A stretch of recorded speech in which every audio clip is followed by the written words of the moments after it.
Bonjour à tous, vous êtes sur Fréquence FM dans l'émission Fréquence Maestro et aujourd'hui j'en ai un sacré de maestro, Yannick Huet. Bonjour Oui. Yannick. Bonjour Patrick, tu voulais dire peut-être un sacré numéro, Oui, c'est vrai aussi. n'est-ce pas? Voilà. Alors, dis-moi, pourquoi la magie? Et pourquoi pas? Je te répondrai. Pourquoi? J'ai toujours été intéressé par le paranormal. Tout ce qu'il y avait de bizarre, tout ce qu'il y avait d'étrange. Vas-y, sois plus précis sur tout ce qui était bizarre. Ah, bizarre, l'art de tromper ses semblables avec les lois naturelles. C'est ce qui m'a toujours plu dans le monde du spectacle et plus particulièrement dans le monde de la prestidigitation. En l'occurrence, j'ai eu le déclic à la piste des étoiles avec Roger Lanzac, avec un grand magicien qui s'appelait Jacques Delors. Pas le ministre, hein, Oui. le prestidigitateur, il faisait des tours avec des ficelles, tout en poésie, avec une histoire. Et donc j'ai flashé, tout petit déjà, À j'avais quel âge? 8 ans. Ouais, bah. 8 ans. Voilà. Et depuis 8 ans? Et ben depuis 8 ans, me voilà, 40 ans après, quoi, voilà. Trouve un métier qui te plaît, après tu n'auras plus jamais besoin de travailler de ta vie. Donc C'est ce que tu as fait. c'est ma philosophie de la vie, de toute façon. Un métier, ça s'arrête un jour, une passion jamais. On connaît très bien la finalité. Où est-ce que tu as appris la magie? Oh, dans l'art de la rue. L'art de la rue, c'était en 1980. J'ai fait donc mes premiers spectacles de rue. Pour moi, c'est la meilleure des écoles. Et donc, j'ai fait. Je m'entraînais en fait. Et je testais le public aussi.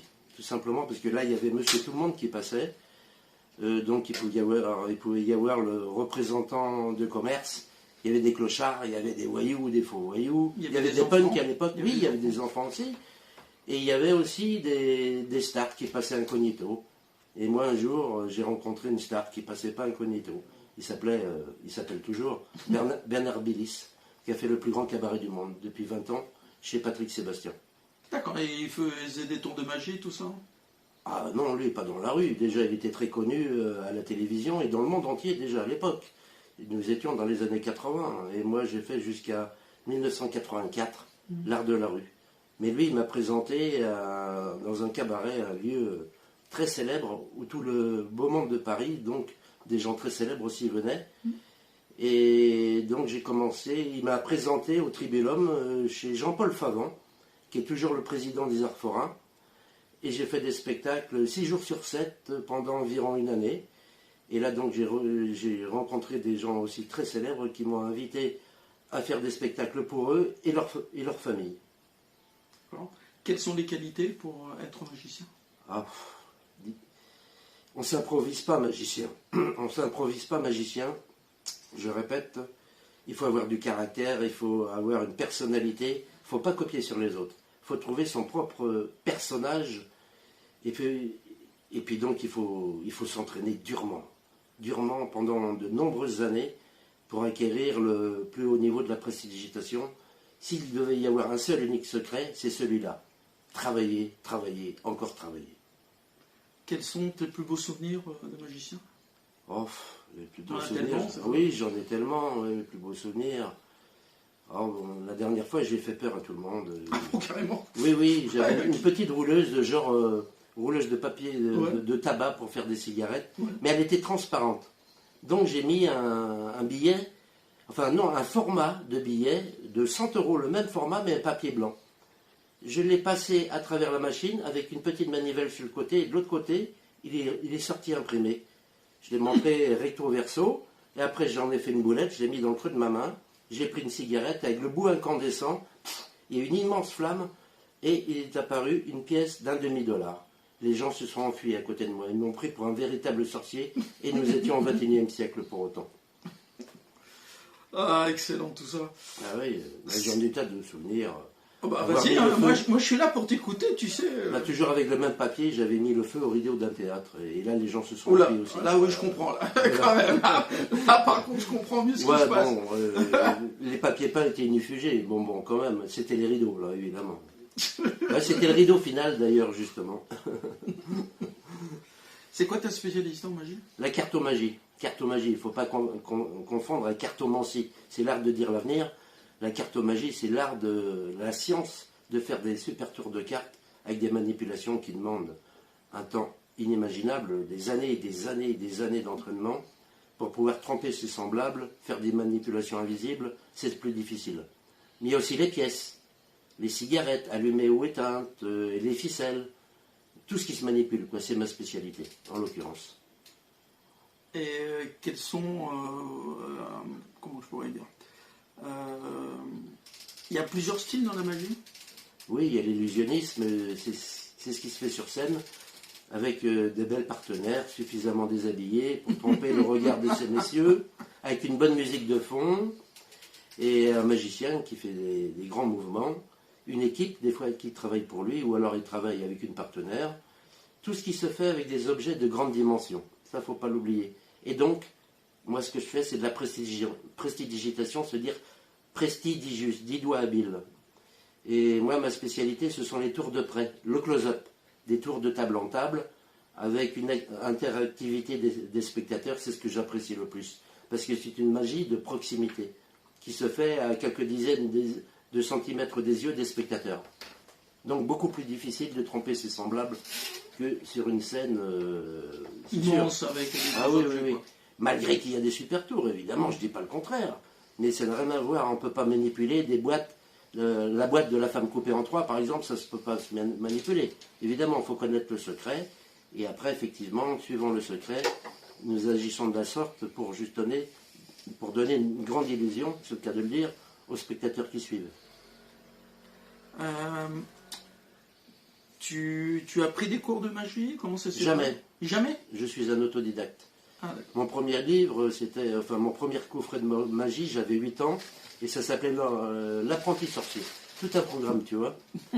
Et ce n'est qu'à partir de l'âge de 14 ans que j'ai eu un vrai livre dans ma main, entre les mains, qui s'appelait Le secret des tricheurs de Gérard Majax.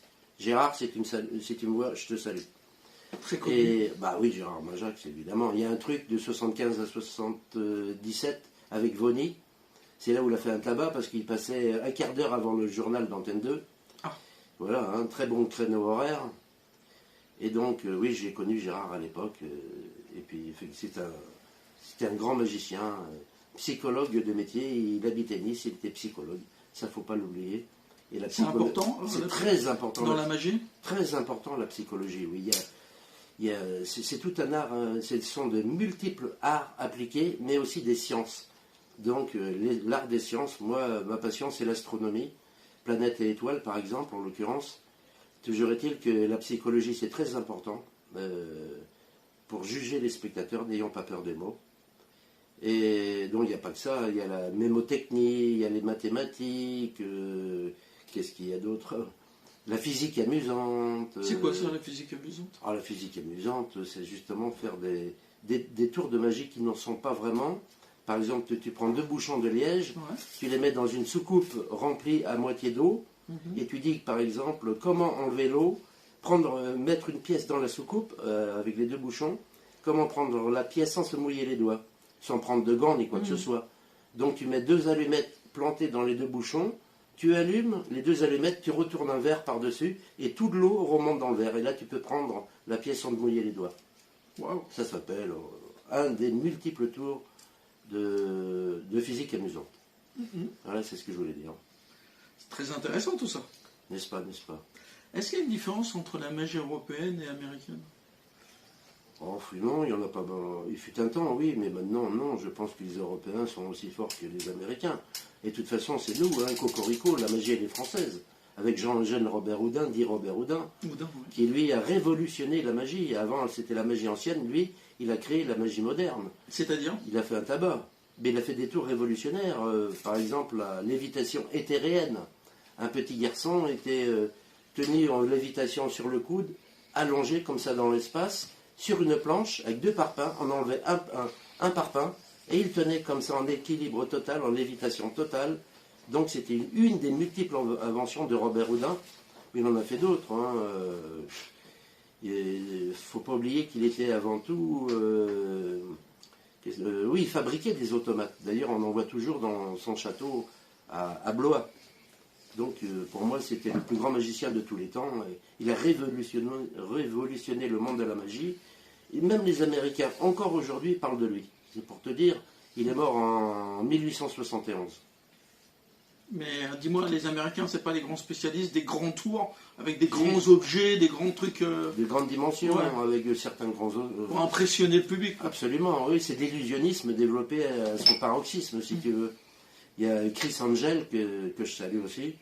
Chris Angel, qui lui fait de la magie habillé en gothique, effectivement, la pièce avalée, qui est signée, qui ressort par le bras comme ça, avec un cutter par exemple, il la ressort. Mais ici, il fait aussi des tours avec des avions qui fait disparaître. Et surtout, David Copperfield, à l'époque, que je salue aussi, si me regarde. Tu le connais bien? Oh, je l'ai rencontré il y a longtemps. Mais bon, il parle en plus pas trop mal le français, effectivement. Et donc oui, la traversée du mur de Chine, la disparition de la Statue de la Liberté, il l'a déjà fait. Donc ça, c'est vraiment des très très gros moyens pour créer ces grandes illusions. Donc il a fait un tabac, et puis encore aujourd'hui, ça ferait un buzz mondial. Ça, c'est vrai. C'est vrai, oui. Et puis il aide aussi à promotionner la magie avec des tours comme ça. Oui. Ça le populariser auprès du grand public. Quoi. Absolument, oui. De toute façon, ce sont des tours mondialement vus et connus, aussi au vu de tout le monde. Forcément qu'il a fait un buzz mondial, quoi. De multiples buzz mondiaux. L'homme qui vole sur scène, qui va dans le public, qui prend un enfant, et il s'envole aussi dans le public, et après il fait de multiples embardées, et il se repose comme ça sur scène avec l'enfant dans les bras, effectivement. Ce sont des grands secrets qui ont demandé plus de 10 ans de réflexion, d'imagination, avant de trouver le secret. Il ne faut pas croire qu'en claquant des doigts comme ça, comme un coup de magie, qu'on peut réaliser et créer ces tours-là. Non. Il faut être vraiment un géo trouve-tout. Et est-ce qu'il y a des protections pour ces tours? Ou c'est simplement la personne qui crée et qui le garde secret en lui? On peut faire les deux, mais normalement, il y a un auteur, il y a des droits d'auteur, un peu comme la musique, comme des films et tout ce que tu veux. Effectivement, on n'a pas le droit de copier les tours, quoi, et dire que c'est à lui, quoi. Que l'opérateur dit que ça vient de lui. Non, ce serait copié, et puis donc ce serait de l'escroquerie, effectivement. C'est déjà arrivé? Oui, c'est déjà arrivé, bien sûr. Il y a eu des procès qui ont été tentés, gagnés, et pas tout le temps d'ailleurs. C'est une injustice totale, mais c'est comme ça. Quel est pour toi le grand intérêt de la magie? C'est de faire rêver les gens, tout simplement, avec tous les soucis qu'ils ont au quotidien, l'espace d'un instant, quoi. Alors là, ils sont emportés dans un autre monde de rêve. Ils voient que l'impossible existe même sous les yeux. Leurs yeux, c'est ça qui est intéressant. Moi, j'ai connu un couple de petits vieux qui, après un spectacle, est venu me voir et qui m'ont dit, vous voyez, monsieur, nous sommes très malades, mais l'espace d'un instant, nous avions oublié tous nos mots, tous les mots que nous avions, tellement que nous étions mal physiquement. Et rien que pour cela, monsieur, vous êtes un grand magicien. Ça m'a touché au cœur, tu sais. Encore aujourd'hui. Un cadeau que ça. Ah oui, il n'y a pas plus beau cadeau que ça. La preuve, Patrick, c'est que encore aujourd'hui, je m'en souviens, et puis je te le dis, tu vois, je raconte cette histoire fantastique. C'est un souvenir gravé dans ma mémoire à jamais. Ça, c'est pas possible autrement. Quelles sont les qualités pour devenir magicien? Je te dis, il faut. Et quel conseil tu donnerais à une jeune personne qui voudrait faire de la magie? Déjà prendre des cours avec moi s'ils veulent. Hein. J'en donne dans toute l'île de France à partir de 8 ans et adultes. Mais donc, il faut commencer par le commencement, avec des tours de base, évidemment. C'est quoi les tours de base alors? Des tours avec des cartes, avec des pièces, même mathématiques. 90% normalement des tours que j'apprends sont mathématiques. Et donc ça fait travailler la mémoire et tout ça des enfants, à qui j'apprends la magie, évidemment. Mais donc aussi, ça leur apprend à mieux s'exprimer en français. Parce que si la qualité d'un bon tour, c'est le baratin. Enfin, le baratin, entre guillemets. L'histoire qu'on raconte pour motiver les gens. Parce que deux personnes qui font exactement le même tour. Il y en a un qui raconte mal son histoire et l'autre qui la raconte bien, avec du réalisme. Il y en a un qui fait un bide et l'autre il fait un tabac, totalement. Donc il faut commencer par le commencement. Il y a aussi des DVD qui existent, mais donc si vous faites une erreur, le DVD ne pourra jamais vous rectifier. C'est pour ça qu'il faut avoir un bon professeur comme toi. Oui, en l'occurrence, 40 ans de métier en tant que magicien professionnel, close-up man, et professeur de magie, oui, ça ne s'invente pas. Ouais. 4 décennies à mon actif. Ça c'est clair. Et je voulais demander, parce que ta spécialité aussi, c'est le tour de magie, certes, mais c'est l'humour qui est autour du tour de magie. Oui, ça, je suis tombé dans la potion magique quand j'étais petit. D'ailleurs, je suis né à côté à la maternité de la forêt de Brocéliande, ça ne s'invente pas. Ouais. Je suis un breton de 12 générations, mais l'humour, chez moi, c'est inné. Ouais, le matin, dès que je me lève, jusqu'au soir, quand je me couche, je fais toujours de l'humour. C'est inné, c'est en moi. Bon, il y a le bon humour et le mauvais, il y a le mauvais humour aussi. C'est pas pince-moi, tiens, je meurs et ceci, cela. Non, je fais vraiment de la bonne humour et tous ceux qui me connaissent le savent. Est-ce que c'est important d'avoir une jolie fille, une jolie femme à côté de soi pour faire un tour? Ah oui, bien sûr que oui, effectivement, ça détourne. C'est une misdirection naturelle. Détourner l'attention si vous préférez, mais c'est le mot scientifique, la misdirection. Évidemment, ça détourne l'attention de ces messieurs et aussi, voire même de ces dames. C'est suivant son comportement, évidemment, si elle se mouvoie comme ça dans l'espace et joliment habillée, un petit peu déshabillée, sous une bonne musique, effectivement, c'est un tout. Ce qui fait rendre les tours encore plus magiques qu'ils ne le sont. Et est-ce que toi, ton habillement est spécial quand tu fais un tour de magie? Non, moi, des fois, là, cette tenue, je l'ai, comme simplement, avec un nœud papillon, une cravate, et ça suffit, quoi. Maintenant, le kepi haute forme, c'est dépassé, depuis longtemps. Voilà. La baguette magique, j'en prends pas non plus. Ce sont mes doigts qui sont magiques, voyez-vous. Voilà. Doigt par doigt, sans plier les autres, voyez-vous, c'est la dextérité. Et tu as pris des cours? Jamais.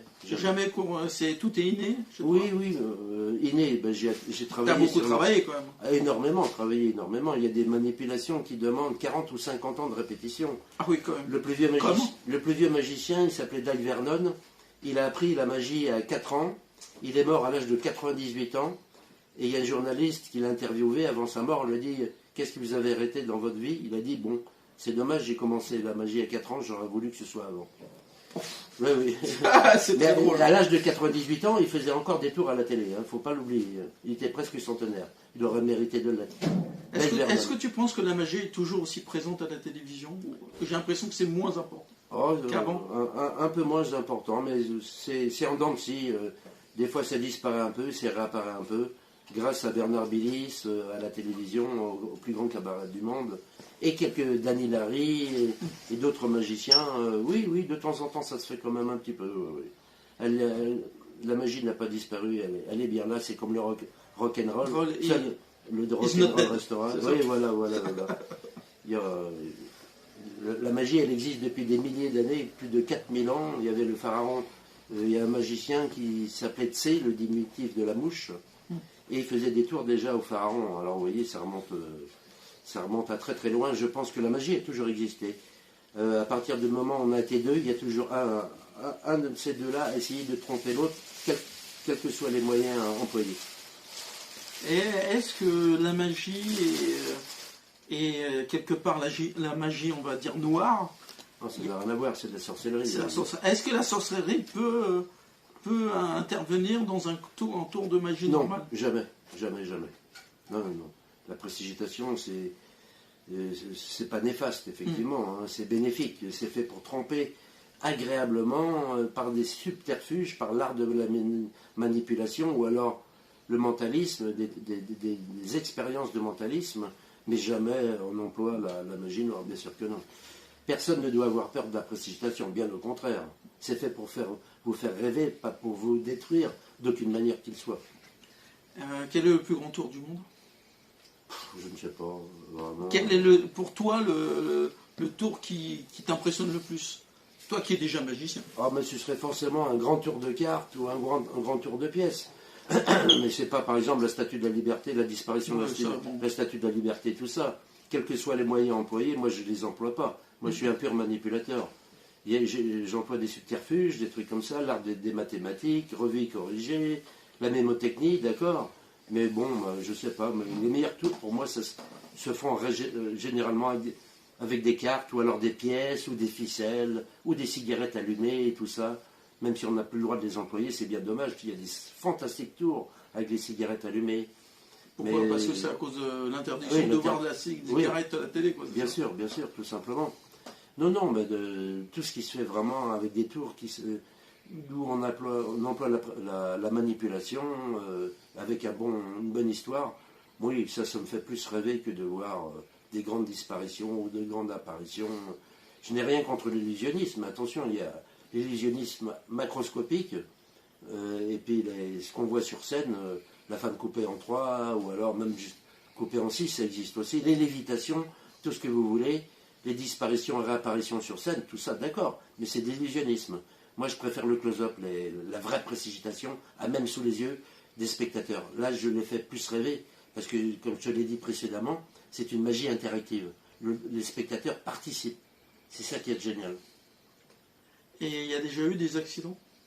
Oui, personnellement, ça n'est jamais arrivé. Mais... avec des cartes, ça va, quoi. Oh non. Mais est-ce que des femmes coupées ou des machins comme ça, il y a jamais... À ma connaissance, non. Ça peut, je dis pas le contraire, mais à ma connaissance, non. Pas en France en tout cas, ou alors je l'ai jamais vu écrit dans un journal. À ma connaissance. Je dis pas que ça n'existe pas. Qu'est-ce que tu penses des films qui parlent de la magie, comme Prestige ou des choses comme ça? Ah oui, ce sont des excellents films, bien sûr. Il y a l'illusionnisme aussi. La rivalité entre deux illusionnistes, justement. Oui, ça, ce sont des très bons films à voir. D'ailleurs, je vous les conseille. Si vous ne les connaissez pas encore, regardez-les. Ça doit exister en DVD. Oui, on peut le trouver partout. Je ne leur fais pas de pub, mais si on me pose la question, je vous les conseille. Je vous les conseille. Là, vous verrez une sorte d'historique on va dire du 19e siècle, il me semble, quelque chose comme ça. Là, vous comprendrez.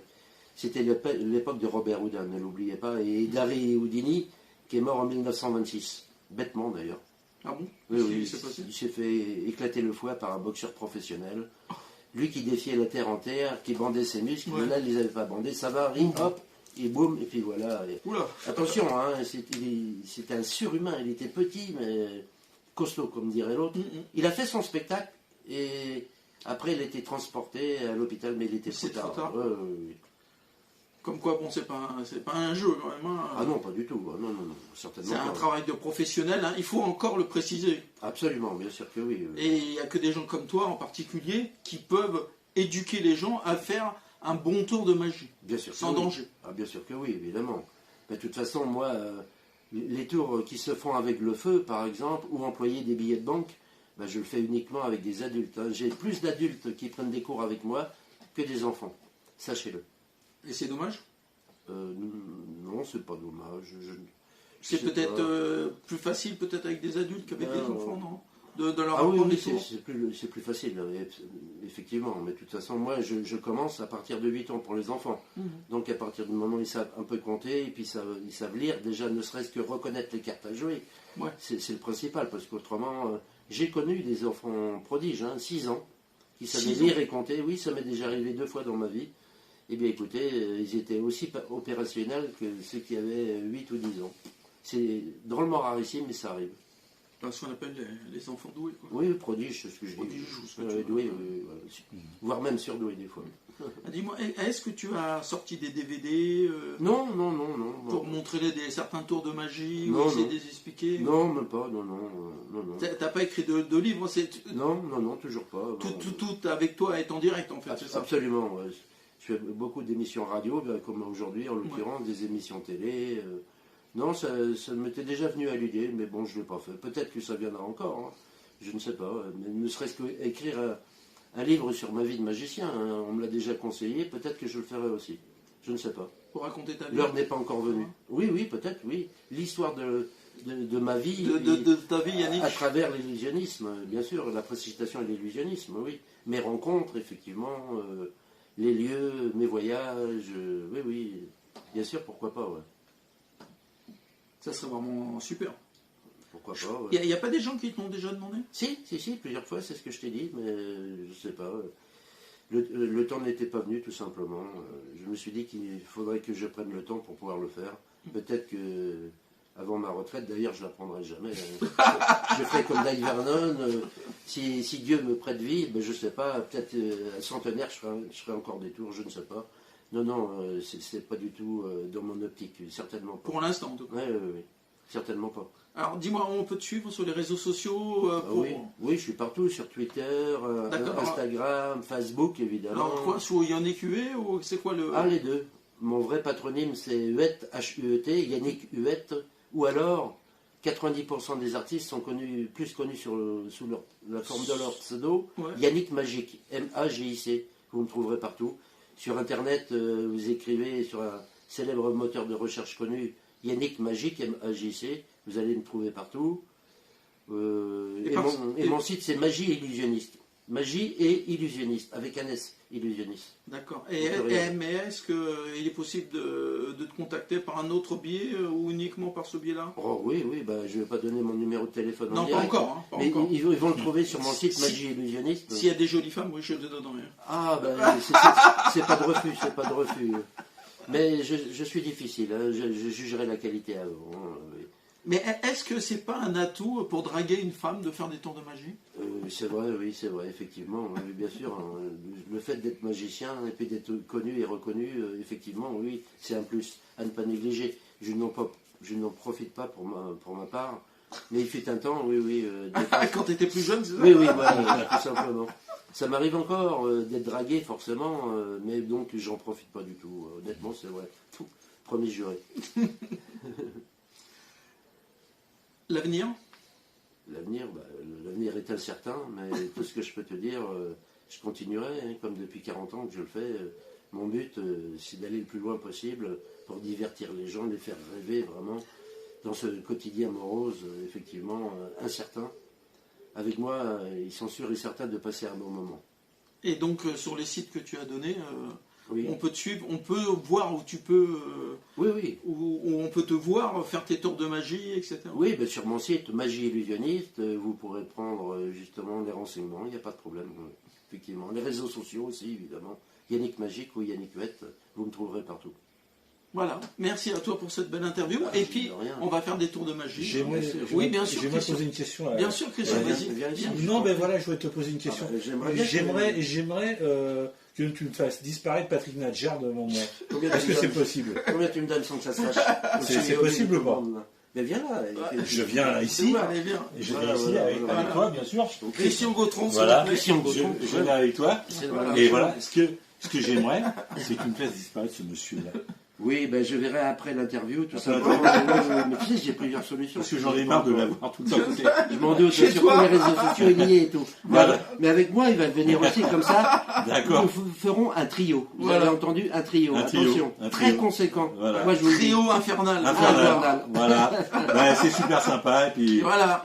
Yannick est super. Merci à vous. Yannick, bravo à toi. Voilà. Et puis, tu vas nous donner quelques tours de magie qu'on va voir l'interview. Parce que tu es quelqu'un de super sympa et de passionnant. Et vous aussi, pareillement, cher monsieur. Vous êtes mes amis pour la vie. Merci. Et on va sur des mots. D'accord. Allez, salut. Salut à tous. À des siestes, tenez-vous ça, Gaillardet.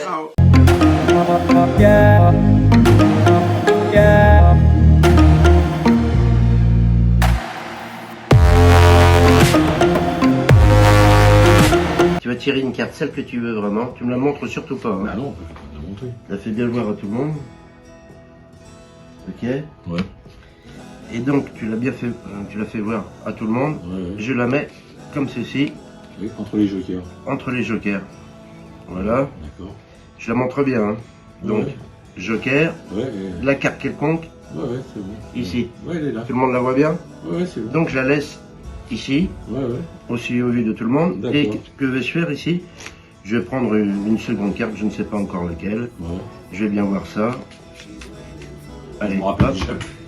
Peut-être, mais c'est pas grave, on s'en souviendra après. Putain. Et ici, je vais retourner une carte. Une carte, le 6 de cœur, c'est pas ta carte. Non. C'est sûr. Hein. Ici, j'ai donc, voilà, non pas un solitaire pour une fleur, mais un solitaire, une petite plaque comme ça pour mettre ne serait-ce qu'une seule et unique carte. Voilà ce que je vais faire. Je vais donc prendre ici le 6 de cœur. Ouais. Et je vais le mettre tout simplement Dans la boîte. là, dans la petite plaque en plastique transparente. Voilà. Je fais bien voir, c'est donc le 6 de cœur. Hein. À tout le monde. Ici. Et que va-t-il se passer? Oui, ta carte, elle est entre les deux jokers. Et là, vous allez voir à vue, grâce au petit tunnel compressé d'espace-temps que j'ai entre les jokers et le 6 de cœur que j'ai dans l'étui. Là, à vue, vous allez voir la téléportation de la carte qui se trouve entre les jokers. Ici, à vue, sans bouger. Vous êtes prêts? On est prêts. Attention, on y va, 6 de cœur. Ouais. 6 de cœur, 6 de cœur. Ouais, d'accord, j'ai compris. 4 de carreau. Voilà, c'est ça. 4 de carreau. Et l'autre, elle est là-bas. Ici, et ici, si on regarde bien, effectivement, entre les jokers, le 6 de cœur. Voilà, c'est ça. Ah, d'accord. Bah, c'est bien ça. Génial, non? Ah, c'est super. Bien. Rien à dire. À vue. À vue. Rien à dire.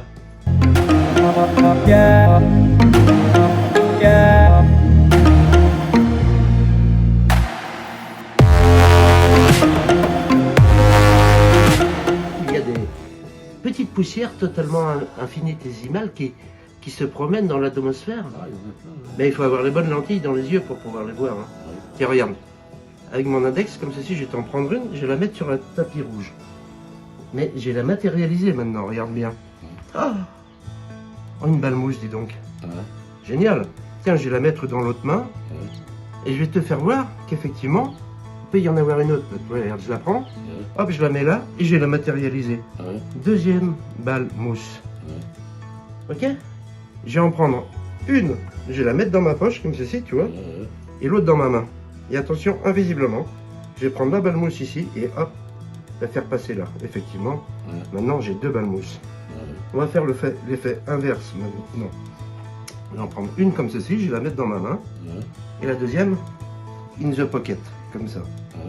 Voilà. Ah, si j'y arrive, attention, on y va, on y croit. Et attention, je vais prendre invisiblement la balle. Hop, peut-être. Ah oui, elle est ici. Ah, je la sens venir. Voilà. Je vais recommencer maintenant. Regarde mieux. Hein. Je vais prendre une balle, comme ceci. Je vais la mettre vraiment dans ma main. Et celle-ci, je vais la mettre dans l'autre. Et je prends les pouces comme ceci. Attention. 1, 2, 3. On y va, on y croit. La balle est passée là. Je vais te demander tout simplement de me tendre la main. Christian, vas-y. Tu peux me serrer la main, le talon n'est pas contagieux. Ouvre bien ta main et tu vas me montrer, enfin, désigne-moi une de ces deux balles, celle que tu veux. Celle-ci ou celle-là? Tu me la montres. Celle-ci là, la plus grosse évidemment, gourmand. Regarde bien ce que je vais faire. Je vais prendre donc cette balle mousse ici, je vais la mettre dans ma main. Vois-tu? Voilà.